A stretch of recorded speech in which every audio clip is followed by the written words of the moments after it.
కదలిరా కదలిరా కదలిరా కదలిరా కదలిరా కదలిరా.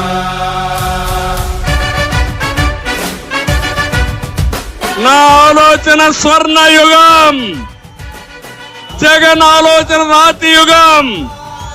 రాతి యుగం కావాలన్నా స్వర్ణ యుగం కావాలన్నా మీకు?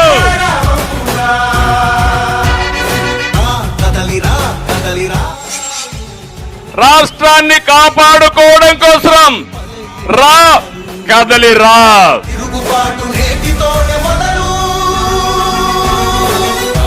ఇది నా కోసం కాదు, 5 కోట్ల ప్రజల కోసం పిలిపిస్తున్నా. రా కదలిరా. వస్తారా అని మిమ్మల్ని అడుగుతున్నా. బాధ్యత తీసుకుంటారా అని మిమ్మల్ని అడుగుతున్నా. సిద్ధంగా ఉన్నారా అని మిమ్మల్ని అడుగుతున్నా.